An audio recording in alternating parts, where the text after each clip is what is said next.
শাসনত বিজেপি নাথাকিলে কংগ্ৰেছে অসমৰ অৱস্থা কি কৰিব চাওক। বাংলাদেশৰ জাতীয় সংগীতেৰে আৰম্ভ কংগ্ৰেছৰ সভা।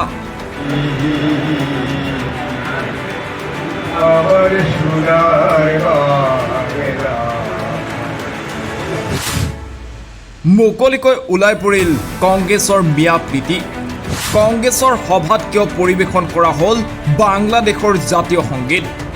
অসম সোণাৰ বাংলা বনোৱাৰ ষড়যন্ত্ৰত লিপ্ত হৈছে নেকি কংগ্ৰেছ? চাওক এই দৃশ্য।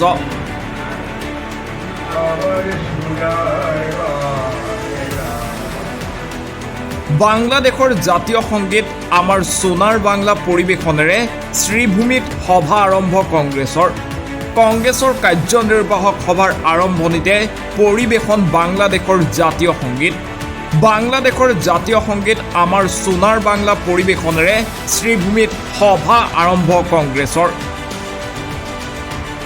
প্ৰদেশ কংগ্ৰেছৰ সেৱা দলৰ মুৰব্বী দীপ বায়নৰ উপস্থিতিত বাংলাদেশৰ জাতীয় সংগীত পৰিৱেশনেৰে আৰম্ভ কৰিছিল সেৱা দলৰ বৰ্ধিত কাৰ্যনিৰ্বাহক সভা। বাংলাদেশৰ জাতীয় সংগীত আমাৰ সোণাৰ বাংলা। ৰবীন্দ্ৰনাথ ঠাকুৰৰ এই গীতে যুগে যুগে বাঙালী লোকৰ দেহত সঞ্জীৱনী সুধা ঢালি আহিছে। বাংলাদেশৰ সংস্কৃতি, জাতীয় জীৱন, সংগ্ৰাম, ইতিহাসৰ সৈতে গীতৰ আছে তেজৰ সম্পৰ্ক। সেই বাংলাদেশৰ জাতীয় সংগীত অসম কংগ্ৰেছে নিজৰ সভাত পৰিৱেশন কৰাক লৈ সৃষ্টি হৈছে বিতৰ্কৰ। এই সন্দৰ্ভত গৌৰৱ গগৈৰ প্ৰতিক্ৰিয়া কি হ'ব সেয়াহে হ'ব সময়ত লক্ষণীয়।